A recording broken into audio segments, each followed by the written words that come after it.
मैं संगीता शिर्के आपका सहर्ष स्वागत करती हूँ। आज हम हिंदी लोक भारती 10वीं कक्षा के पाठ्य पुस्तक में पन्ना नंबर 24 पर छठी कविता गिरिधर नागर का अध्ययन करेंगे। सबसे पहले हम कवयित्री संत मीराबाई का परिचय देखते हैं। संत मीराबाई। श्री कृष्ण की प्रेम दीवानी मीराबाई के बालमन में कृष्ण की ऐसी छवि बसी थी कि किशोरावस्था से लेकर मृत्यु तक उन्होंने कृष्ण को ही अपना सब कुछ माना था। जोधपुर के राठौड़ रतन सिंह की इकलौती पुत्री मीराबाई का जन्म 1498 ईस्वी सन में मेड़ता कुड़की में दूदाजी के चौथे पुत्र रतन सिंह के घर हुआ। ये बचपन से ही कृष्ण भक्ति में रुचि लेने लगी थी। मीरा का विवाह मेवाड़ के सिसोदिया राज परिवार में हुआ। उदयपुर के महाराजा भोजराज इनके पति थे, जो मेवाड़ के महाराणा सांगा के पुत्र थे। विवाह के कुछ समय बाद ही उनके पति का देहांत हो गया। पति की मृत्यु के बाद उन्हें पति के साथ सती करने का प्रयास किया गया, किंतु मीरा इसके लिए तैयार नहीं हुई और वह पति के अंतिम संस्कार चित्तौड़ में हुआ उसमें भी उपस्थित नहीं रही। पति के मृत्यु पर भी मीराबाई ने अपना श्रृंगार नहीं उतारा, क्योंकि वह गिरिधर को अपना पति मानती थी। वे विरक्त होकर साधु संतों की संगति में हरि कीर्तन करते हुए अपना समय व्यतीत करने लगी। पति के परलोकवास के बाद इनकी भक्ति दिन प्रतिदिन बढ़ती गई। कृष्ण जी की मूर्ति के आगे नाचती रहती थी। मीराबाई का कृष्ण भक्ति में नाचना और गाना राज परिवार को अच्छा नहीं लगा। उन्होंने कई बार मीराबाई को विष देकर मारने की कोशिश की। घर वालों के साथ इस प्रकार के व्यवहार से परेशान होकर वह द्वारका और वृंदावन गई। वह जहाँ जाती थी वहाँ लोगों का सम्मान मिलता था। लोग उन्हें देवी जैसा प्यार और सम्मान देते थे। अब यह है गिरिधर नागर ये कविता। अब इसके दो पंक्तियों का सरल अर्थ और शब्दार्थ हम देखेंगे। मेरे तो गिरिधर गोपाल दूसरों न कोई, जाके सिर मुकुट मेरो पति सोई। मेरे तो गिरिधर गोपाल दूसरों न कोई, जाके सिर मोर मुकुट मेरो पति सोई। इसके शब्दार्थ देखते हैं। गिरि यानी धारण करने वाला श्री कृष्ण, गोपाल यानी गोपालन करने वाला यानी श्री कृष्ण का ही नाम, सिर यानी मस्तक, पति यानी स्वामी, सोई यानी जैसा होना। इसका अर्थ है प्रस्तुत पद में कृष्ण भक्त कवयित्री मीराबाई द्वारा रचित है। मीराबाई ने श्री कृष्ण को अपना पति मानकर उनकी भक्ति की है। इस पद में मीराबाई कहती है, मेरे तो गिरिधर गोपाल अर्थात श्री कृष्ण ही सर्वस्व है, अन्य किसी से मेरा कोई संबंध नहीं है। जिस कृष्ण के सिर पर मोर मुकुट है वही मेरा पति है। छाड़ी दई कुल की कहानी कहाँ करी है कोई, संतन ढीक बैठी बैठी लोक लाज खोई। असवन जल सिंची सिंची प्रेम बेली बोई, अब तो बैल फैल गई है आनंद अब फल होई। छाड़ी दई कुल की कहानी कहाँ करी है कोई। इसके शब्दार्थ है छाड़ी यानी छोड़ना, कुल यानी वंश घराना, कहानी यानी मर्यादा, कहाँ करी है कोई इसका अर्थ है कोई कुछ भी कहे। संतन यानी सत्संग यानी संत, ढीक यानी पास नज़दीक, लोकलाज यानी समाज मर्यादा शर्म। इसका अर्थ है संत मीराबाई अपने गिरिधर गोपाल श्री कृष्ण की उपासना में तल्लीन होकर कहती है कि मैं श्री कृष्ण को ही अपना पति मानती हूँ। उनकी भक्ति के लिए मैंने अपने माता पिता, भाई बंधु, वंश परिवार आदि सभी को छोड़ दिया है। लोग कहते हैं कि मैंने कुल की मर्यादा छोड़ दी है, उनका त्याग किया है। अब मेरा कोई कुछ भी नहीं कर सकता, अर्थात मुझे किसी की चिंता नहीं है। मैंने तो लोक लज्जा को भी छोड़कर संतों के बीच बैठना स्वीकार किया है।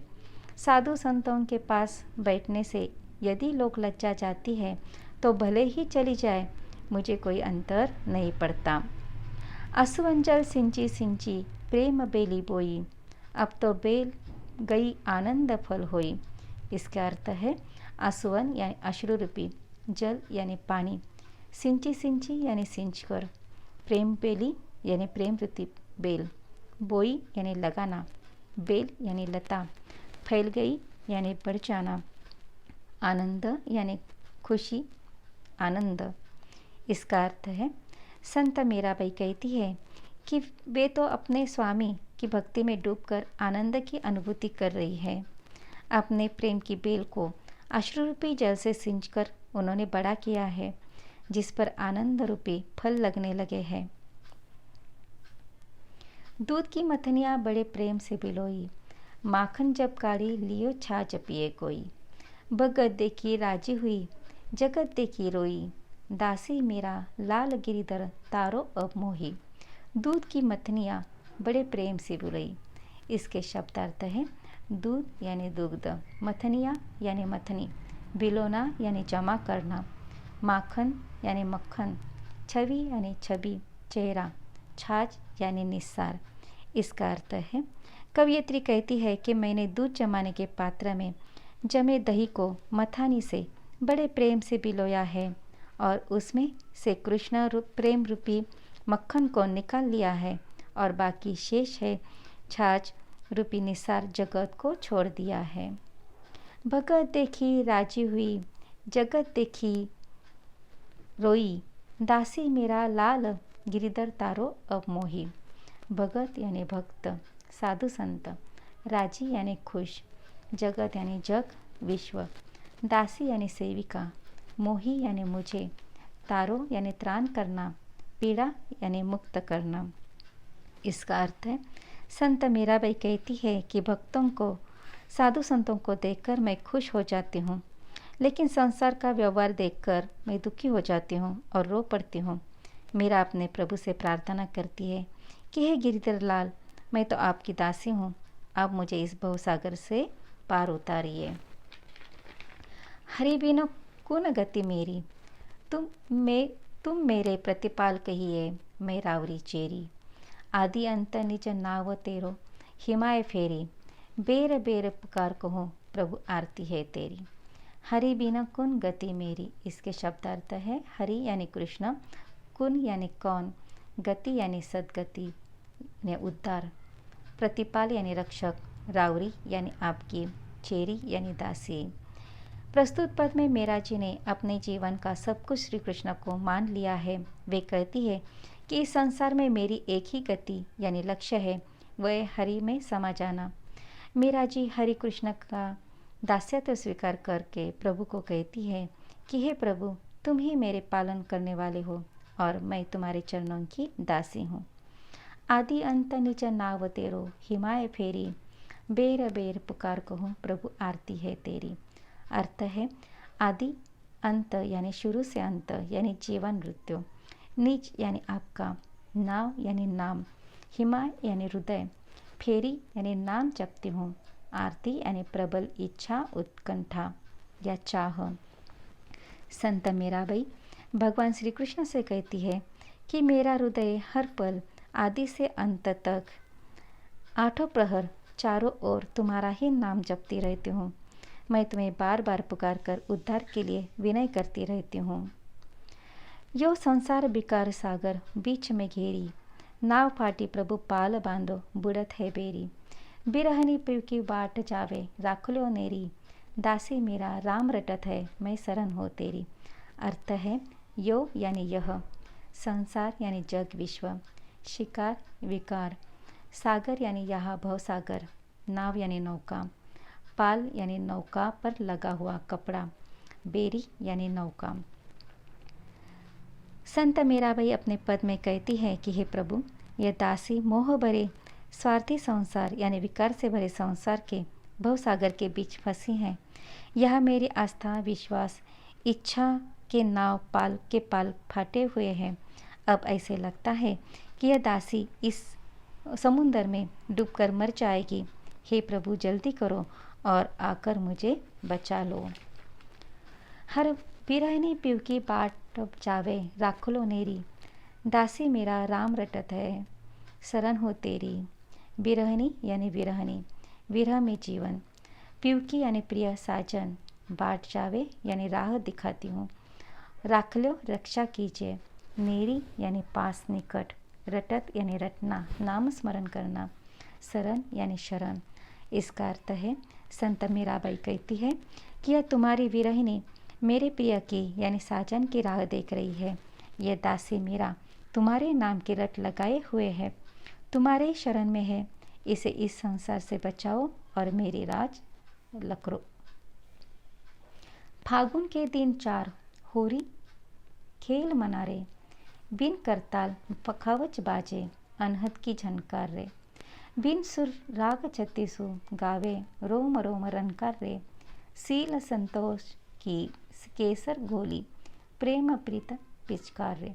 फागुन के दिन 4 होली खेल मना रे। इसका अर्थ है फागुन यानी फाल्गुन मास, दिन 4 यानी अल्पावधि, होरी यानी रंग क्रीड़ा, पखावज एक प्रकार का वाद्य, अनहद यानी अंतरात्मा की आवाज़, ब्रह्मनाद झनकार यानी आवाज़ ध्वनि। इसका अर्थ है प्रस्तुत पद में कवयित्री मीराबाई ने अपने आध्यात्मिक साधना को होली के फाल्गुन के रूप में निरूपण करते हुए प्रियतम कृष्ण के प्रति अपने समर्पण भाव को प्रतिपादित किया है। वे कहती है कि फाल्गुन मास में होली खेलने का समय अत्यल्प होता है, अतः हे मन, तू मन भर के होली खेल ले। अभिप्राय यह है कि जीवन अस्थायी है, इसलिए भगवान कृष्ण से पूर्ण रूप से प्रेम कर ले।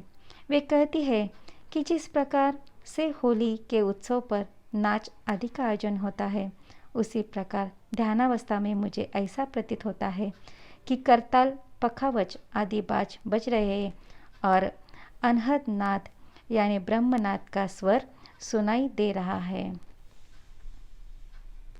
बिन सुर राग छत्तीसु गावे, रोम रोम रनकार रे। सील संतोष की केसर घोली, प्रेम प्रीत पिचकार रे।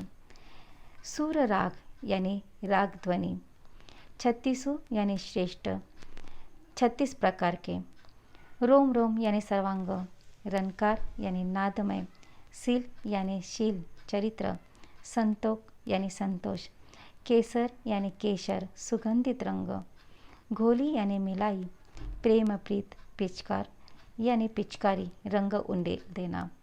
इसका अर्थ है कृष्ण की भक्ति में तल्लीन मीराबाई को करताल पखावज आदि बाजे बजने के स्वर सुनाई दे रहे हैं और ब्रह्मनाद में तल्लीन होकर वे कहती है कि जिससे मेरा हृदय बिना स्वर और राग के अनेक रंगों का आलाप करता रहता है। इस प्रकार मेरा रोम रोम भगवान कृष्ण के प्रेम के रंग में डूबा रहता है। आगे वे कहती है कि मैंने प्रिय से होली खेलने के लिए शील और संतोष रूपी केसर का रंग घोला है और जिसके द्वारा फेंके गए रंग से और उड़ती हुई गुलाल से सारा आकाश लाल हो गया है। उड़त गुलाल लाल भयो अंबर, बरसत रंग अपार रे। घट के पट सब खोल दिए हैं, लोक लाज सब डार रे। मीरा के प्रभु गिरिधर नागर, चरण कमल बलिहार रे। इसका अर्थ है लाल भयो यानी अनुराग का लाल रंग छा जाने जैसा लगना, अंबर यानी आकाश, अपार यानी अनगिनत बहुत, घट यानी हृदय, पट यानी द्वार, लोकलाज यानी संसार मर्यादा, चरण यानी पैर कदम, कंवल यानी कमल, बलिहारना यानी निछावर करना। भगवान कृष्ण के प्रेम में मग्न मीराबाई ने श्री कृष्ण के चरण में अपना सर्वस्व अर्पण कर दिया है। वे कहती है कि इस फागुन के महीने में होली का उत्सव कम दिनों का है, जिसमें चारों ओर उड़ते गुलाल से पूरा आकाश लाल हो गया है। रंग ही रंग प्रेम की पिचकारी से बरस रहा है। अब मुझे लोक लाज का कोई डर नहीं है। मेरे प्रियतम स्वयं होली खेलने के लिए आए हैं। मेरे स्वामी गोवर्धन पर्वत का धारण करने वाले श्री कृष्ण भगवान है। मैंने उनके प्रेम में, उनके चरण कमलों में अपना सर्वस्व न्योछावर कर दिया है।